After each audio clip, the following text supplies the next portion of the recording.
Night Beat.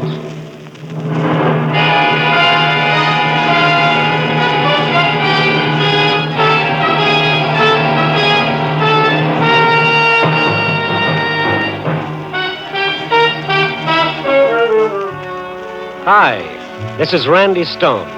I cover the night beat for the Chicago Star. You know, stories start many different ways, but this one began modestly enough with a 0 on a typewriter. That's right, cipher, naught, nothing. But to one man of Chicago's 4 million, that 0 meant death. Night Beat, starring Frank Lovejoy as Rudy Stone.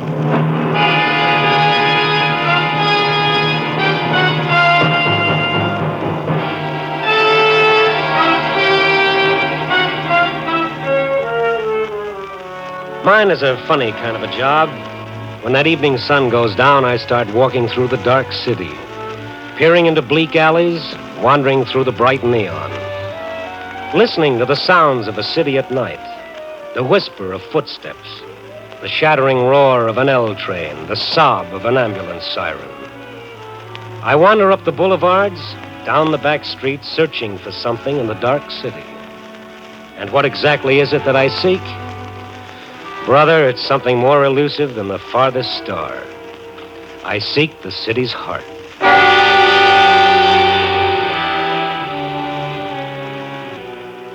Tonight I must have walked for miles. The cold wind off Lake Michigan, ad-libbing with my ribs and the hot breath of my deadline biting into my neck. Then ahead of me I saw that friendly oasis in the darkness, Benny's all-night beanery, otherwise known as Tomaine Junction. Throwing caution to the winds, I started through the door for a cup of coffee. Operator, answer me. Nobody around but Benny polishing the counter. Operator, and this little blonde yapping excitedly into the wall phone near the door. Please hurry. Such devotion, somebody should get that excited over me. Hello, Mrs. Warren. Yes, we were disconnected. Has he come home yet, Mrs. Warren? How are you, Benny? How's the bicarbonate king? Oh, hiya, Randy. You always say that, but you keep coming back. Glutton for punishment. Well, you've got to find him. You've just got to. Get her. What's with her, Benny? No, 25 calls she makes like that. 25 times she gets the same answer. 25 times she comes over to get more nickels. Business is good, huh? A hole in the head. What's in it for me making change all night? Give me some change, please, Nichols. Lady, sooner or later, I gotta run out. This is it. I gotta have some. I don't make 'em here, lady. Now, will you then please... Any change, quarters, dimes. Let me take a look, see if I have any. Oh, yes, please do. But hurry. Please hurry. I gotta reach him. Randy, make with the catch. She's passing out. Oh, easy, lady, easy. Out cold. Coffee, Benny, quick.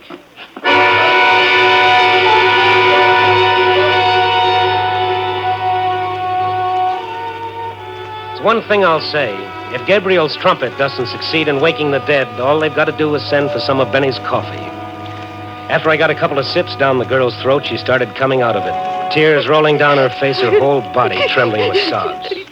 Oh, come on now. Now stop it, honey. Stop it. What happened to me? You passed out, but good. What time is it? Oh, it's 9:45. I've got to find him. I've just got to. Oh, now, take it easy. You're still shaky. Now, come on. Have a few more sips of this so-called coffee. Oh, no. Well, if you think Benny's coffee is bad, you ought to try his hamburgers. I've just got to find him. Who have you got to find? The man.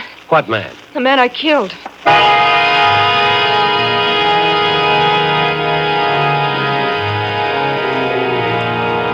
Ask a foolish question, you get a foolish answer. Only before I could ask any more questions, the little lady was on her way out of the place. I looked at Benny just to make sure he'd heard the same thing I had. He'd heard. His mouth was hanging open like somebody had taken out the hinges. I left the beanery and started after the girl. At first, I thought I'd lost her.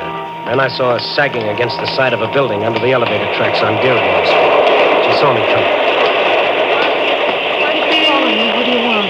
Oh, I'm just an old busybody. I don't know what to do. I'm going crazy. I should call Mrs. Warren again. Maybe he came home. Who? That man. The man you killed, huh? Well, that makes sense. Now, listen, Oh, lady. you don't understand. You just don't understand. This you can be sure of. I've got to find him. I've just got to. You've killed him, but you've got to find him. Yeah. I must go. Please let me go. I'm not holding you, kid.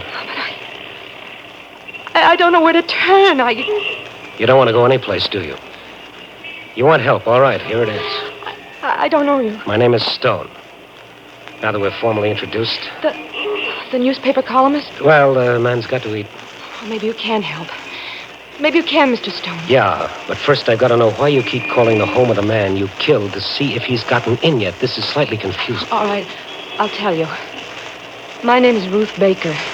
I'm receptionist and secretary for Dr. Stanley Loring. The specialist? Yes. Go ahead. There was a man, Philip Warren. A week ago, he saw Dr. Loring for an examination. Today, this afternoon, he came back for the report. I was in the outer office when Mr. Warren left the consultation room. He looked strange. Strange and frightened.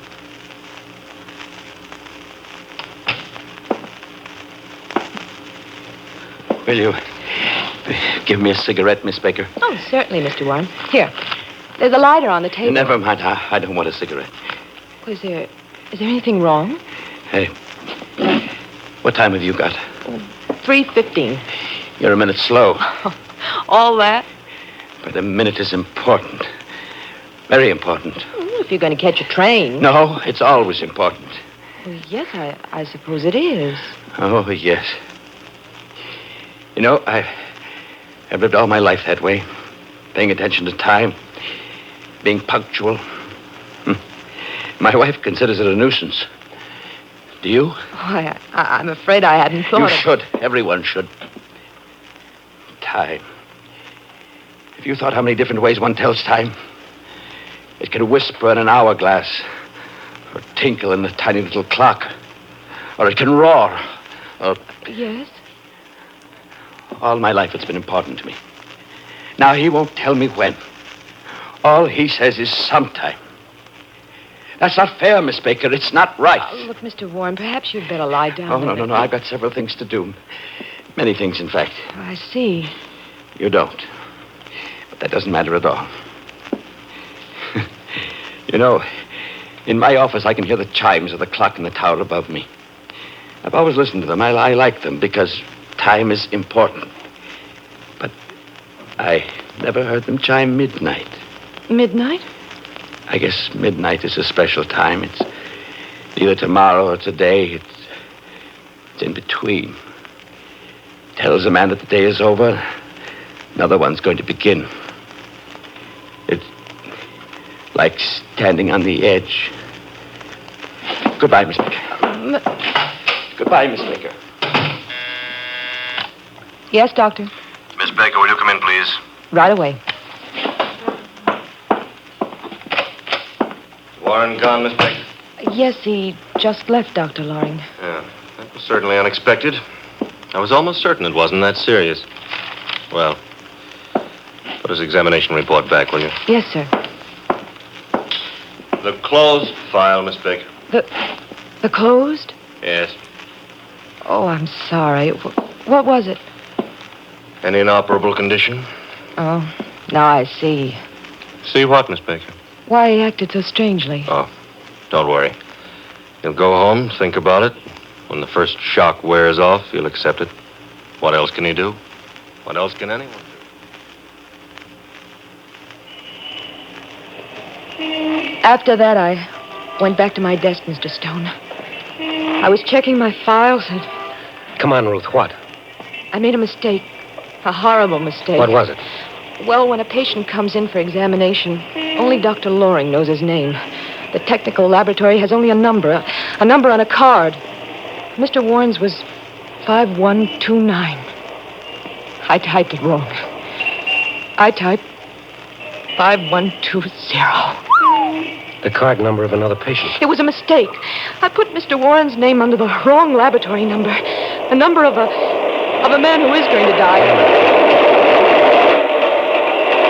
Certainly Dr. Loring will be able to tell if Warren... Well, just a routine checkup would indicate symptoms. It took actual laboratory work to make certain. Oh, I see. He'll kill himself. He's that kind of a man. And if he does, I've killed him, murdered him. And if he... I don't want to live. I'll kill myself, too. Oh, now, come on. Now, there's no time for that. Does Dr. Loring know? I told him right away. And he tried to reach Warren? Oh, we've been trying since this afternoon. At his home? Everywhere. He must have gone home first because he left his wife a note. Suicide note? Yes. Ruthie, come on, let's go. Well, where? To Warren's home. And if he's not there, well, Chicago's a big city. It'll be tough finding one man among 4 million people. But we can try.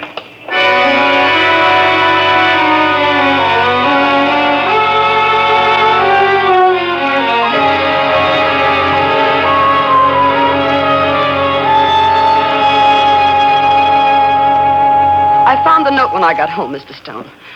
I knew Philip went to see Dr. Loring, but I didn't know... Just the note and nothing else, Mrs. No, Warren? nothing. You called the police right away? Well, of course I did. And you haven't left this apartment? Not for a second. Well, didn't he phone, try to get in touch with you at all? No, Miss Baker, he did not. And if my husband isn't found before he kills himself, I'll see to it that I've been telling you it was a mistake. Anyone could make a mistake like that. Mistake? To make a man believe he's going to die in horrible pain? No, that's no mistake. That's murder. The cruelest kind of murder. Don't, please. Get out of here and leave me alone. Get out. Wait a minute, Mrs. Warren. Why crucify this kid because she made a mistake that could happen only once in a million years? To my husband. To anyone. Oh, leave me alone. You want to find him, don't you? Well, now, what kind of a question is that? A nice, reasonable question. You want to find him. All right, help us. But what can we do? By midnight, he'll be dead. The note he left said so. Someone's at the door. It might be him. I'll get it. Irma. Mr. Warren? Warren? Why, no. Paul. Yes. Paul, what did you find out? Oh, nothing. I checked every precinct station between here and the Oak Street beach. Paul, this is Mr. Stone. And the girl who... I see. Paul is a friend of Philip's. Yeah, there's nothing you said? No one's seen him. And no suicide report? Not his. It's 10 now. We've got 2 hours to find him. You know, that bothers me. Why should he choose exactly 12 o'clock to die? If you knew my husband, you'd understand why. The ticking of the clock was the most important thing in his life. You could set your watch by his schedule. Up at 7:30 in the morning. Never 7:28. Never 7:31, 7:30. Breakfast at 10 minutes to 8. Irma, we haven't time to worry about Philip's idiosyncrasies right now. We've got to find him. As the young lady said, we've only got 2 hours. I'm sorry. Try to think the way he would. What does he do for those 2 hours? Where does he go? What does he want to see? He's lived all his life doing things exactly the same way. That's all. Well, that's something. What are you getting at, Stone? Well, I was just thinking. Nobody ever lets go of life without holding on to something else. Nobody knows whether you can take a memory with you or not. Maybe it's just a face, a melody, a favorite place. Nobody knows, but we like to think so. Philip. Go ahead. What were you going to say? Well, that Philip would want to die exactly as he'd lived, knowing exactly when and where. That's what I mean, Mrs. Warren. What? I want a list of every place your husband might go. But... Tell him, Irma. Well, there are so many places. 100, 1,000. What's the difference? Write them down. I'll go with you, Stone. No, you stay here with Mrs. Warren. Somebody's got to be here if he shows up. And step on it with that list, Mrs. Warren. We've got a lot of places to cover by midnight. If we haven't found him, then we can cut our list down to one place. The county morgue.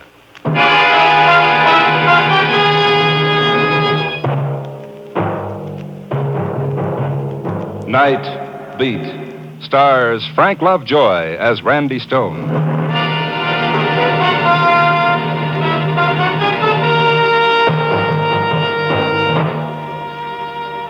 Find one man out of 4 million people. Find one place out of 1,000 square miles of city and do it in 2 hours, 120 minutes.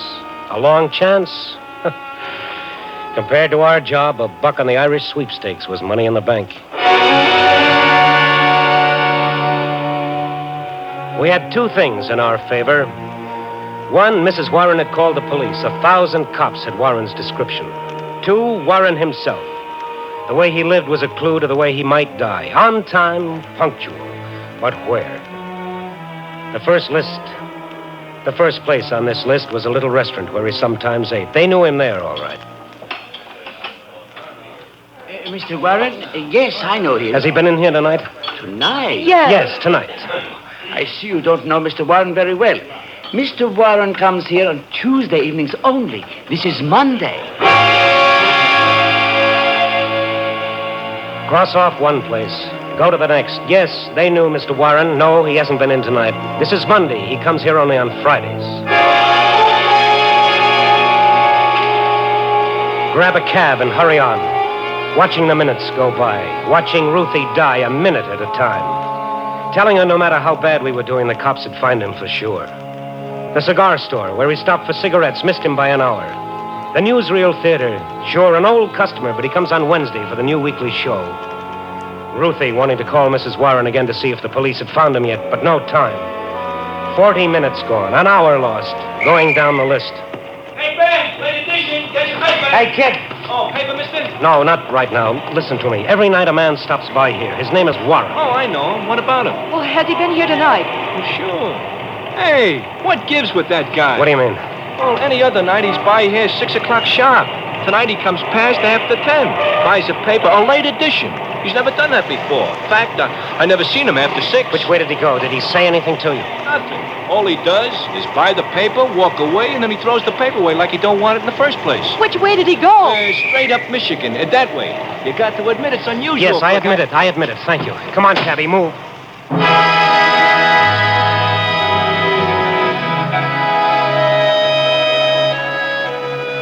So we went straight up Michigan Avenue that-a-way. All we accomplished was to lose another 5 minutes of our time.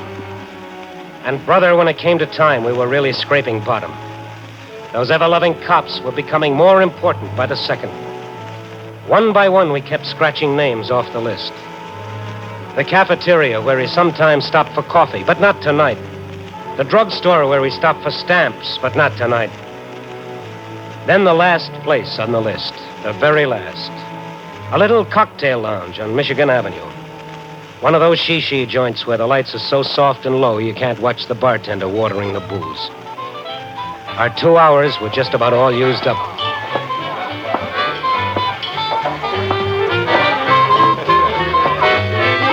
I help you, sir? Oh, pal, if you can, nobody else can. I beg your pardon? I'm looking for a man named Philip Warren. Do you know him? Oh, yeah, quite well. I consider Mr. Warren one of my special customers. Was he here tonight? Well, why do you ask? We don't have time for anything but yes or no answers, please. Yes or no? No, I really don't feel I'm at liberty to discuss with complete Oh, strangers. Randy, it's not going to work. We're not going to find him. Something wrong with Mr. Warren? Well, to put it mildly, yes. Now, come on. Well, if you'll tell me why you Now, want listen, you please. see, it's not really proper to tell just anyone who happens to inquire. Pal, man. unless we find him in the next 15 minutes, Warren is going to die. You're joking. Look at this girl here. If Warren dies, she'll... Never mind. Look at her face and tell me I'm joking. Oh. All right. I didn't know. Mr. Warren's a good customer, you know. Two strangers asking. Was he in here, and how long ago? Well, he came in a little while ago. I thought it was strange, you know, because he's late. It always comes in promptly at 5:35. Never mind the details. How long ago? About 10 minutes ago. He sat at the usual place, but then he didn't drink his sherry. Do you know where he went? No, I don't. Did you see him go? Oh, yeah, I saw him leave. All right, now think. Has he ever said anything about going anywhere from here? No. He was always very quiet. Oh, but I think his office is near here. What makes you think that? Well, he mentioned once he always leaves it at 5:30, I and he see. always... Thank you. Where's the phone? Near the entrance. Come on, Ruth. Thank you. What is it, Mr. Stone?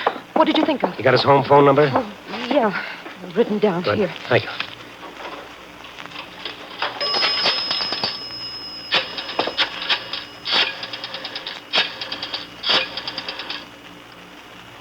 Why are you calling there? I want to know where his office is. But why? All his life, punctual, methodical. Everything to him was a habit. Maybe it's a crazy hunch, but I could be right. He could have gone to his office. Yes, you could be right. Come on. Answer. They've got to be there. They said they'd stay. But they don't answer. Ruth, do you remember where his office is? Must be on your records. Oh, I don't remember it. Oh, but we can go and get it. Well, there's no time. Try it again. They're not there. I told them to stay there, the fools. What? The phone directory. Might have a business listing for him. Warren. Paul Peter. Philip Warren. Is it? No, only his home phone, the number I just called. Mr. Stone. What? If Mrs. Warren isn't home, she might have gone to the police. Maybe they found him. That could be it. Keep your fingers crossed that they found him alive.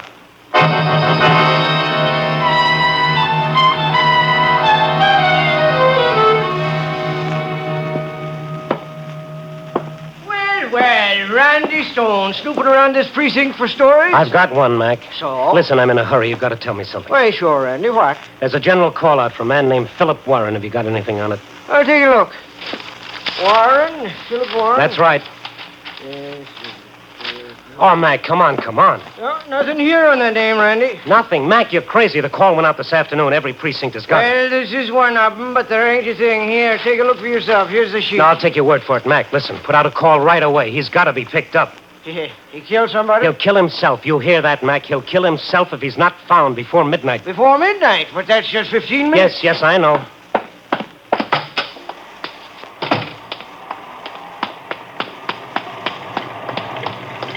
What did they say? They didn't have a call for him. Well, that's crazy. They must have. Mrs. Warren, call the police. Yeah. Well, Just a minute, Cabby. Look, Ruth. Let's figure it.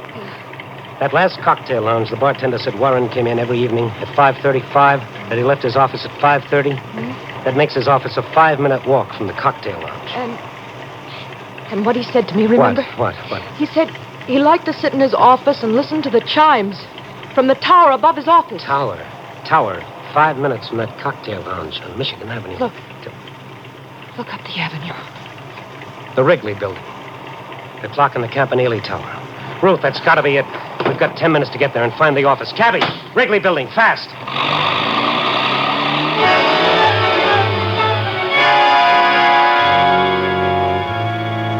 The red on the traffic lights didn't mean a thing, but it still took us 3 minutes to get to the Wrigley building. When we got there, the hands of the clock in the Campanile Tower pointed to 7 of 12. And as we looked up, the larger hand crossed out another minute of Warren's life.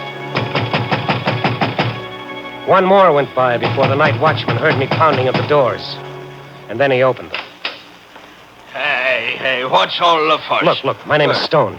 Chicago Star. Yeah, will that give you the right to pound on doors? No, please, just listen. Huh? Does a man named Philip Warren have an office in this building? No, he ain't got no office. Are you sure? Sure, of course I'm sure. Man named Warren works here, but he... Philip Warren? Sure, works for Western Research. Did he come in tonight? Why? Stop asking questions, please. We've got to find him or he'll be dead. But he was all right when he walked in. All right, take us up to him. Hey, you got to sign the in and out sheet just like everybody else. All right. We'll sign it. Just take us up. Yeah, okay. Got to use the freight elevator, though. Regular ones don't run at night, not this hour. I don't care which one we use. Just get us up to Warren.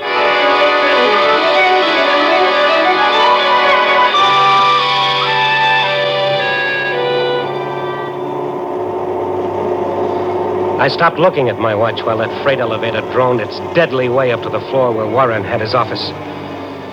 And then at last, we were there. Western Research office is right down that way. I'll just... You'll call the police. Huh? Call the police. Tell them you're calling for me to get here as soon as they can. Oh, sure, okay. Thank you. Come on, Ruth. There it is. There's no light inside. It's open. There's no one here. Find the light switch. I can't. All right, never mind. I'll light a match.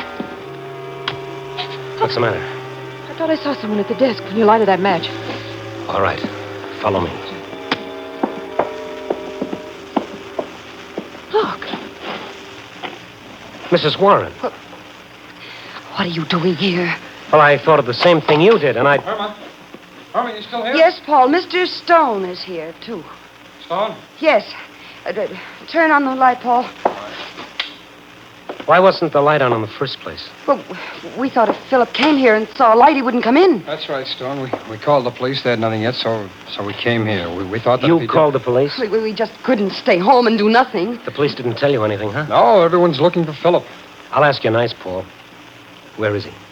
I don't understand. Let's stop playing patty cake. Where is he? I tell you, we don't know. Sure you do. Why, you're one of his best friends. Where is he? Come on, give. Well, we don't know where he is. We came here for the same reason You never did. called the police about your husband like you said. You didn't want them to find him. You're insane, both of you. Come on, Paul boy. Tell me where he is. I tell you, I don't know.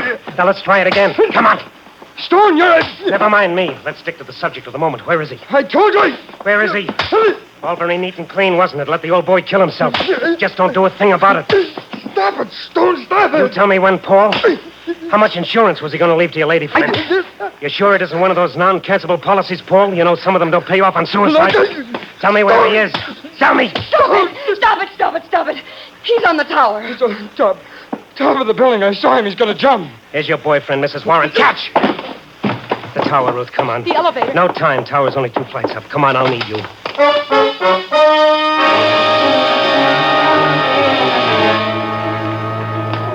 It was 1 minute of 12 when we took the first step of the 2 flights. The run-up was like one of those dreams in which you stand aside and watch yourself. There was a queer, impersonal detachment about it that made the horror even more real. And then we were out on the roof. Do you see him? No, not yet. Up there. Where? Look, on the tower. Warren! Warren, wait! Warren! Yes, I'll wait, because it's not quite time. I've got to finish off the day. You've got to listen to me. You're not going to die. Do you hear me? He said I was, but he wouldn't say when. He wouldn't tell me when. But I know, I can tell you. It's not quite 12, but when it is. Warren, look here. Ruth, make him listen to you. Mr. Warren! Look at me! You know who I am? Yes, I know. I know everybody in the world. And I can see everybody from here. Please! The report was a mistake. You're not going to die, do you hear? It was a mistake. Please, listen to me. You're lying. You're all lying. Everybody lied to me all my life. You want me to suffer. I can't. I tell you I can't. And I know when I'm going to die. But you're not. It was a mistake. My mistake, not the doctor's. I swear. We're not lying to you. I swear it. Randy, why? Oh, mother in heaven. Get your boys ready, Mac. They're all set. But him? What about him? Keep talking, Ruth. He's watching you. Keep talking. Mr. Warren, you're all right. Do you hear? You're not going to die. He said I was. He told me. It was a mistake. Please don't lie to me, please. It's the truth, Mr. Warren. You're not going to die. Do you believe it?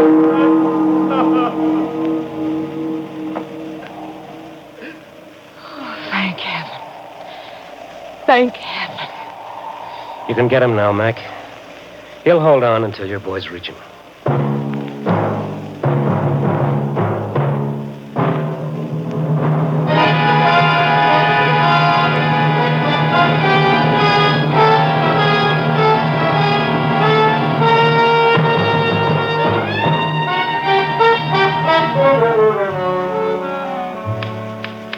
So here I sit, trying to write my story for tonight.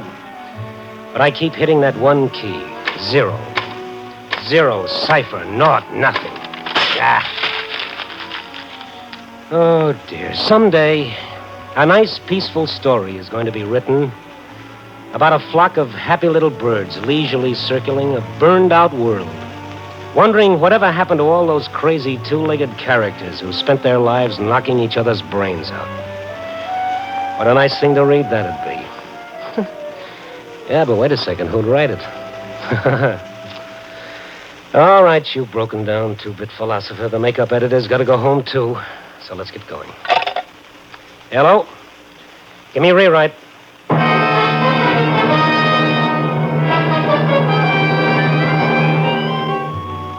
Night Beat, a new dramatic series, stars Frank Lovejoy as Randy Stone. Tonight's story was written by Russell Hughes. Night Beat is edited by Larry Marcus and directed by Warren Lewis. Music by Frank Worth. Others in tonight's cast were Peter Leeds, Gene Bates, Larry Dobkin, Joan Banks, Stacey Harris, Wilms Herbert, and Junius Matthews. Frank Lovejoy will next be seen in Milton Sperling's production Rock Bottom, released by Warner Brothers.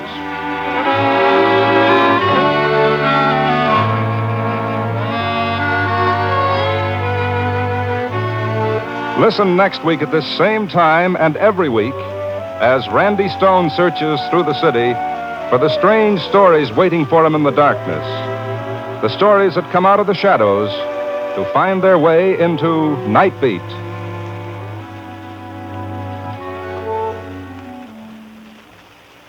At the end of every year, an organization known as the National Safety Council adds up a tragic row of numbers. These are the figures of America's traffic accidents, an appalling list of death and misery. Last year's Black Edge total showed 32,000 dead. So whether you're a driver or a pedestrian, recognize the danger, drive and walk safely. You're tuned for the stars on NBC.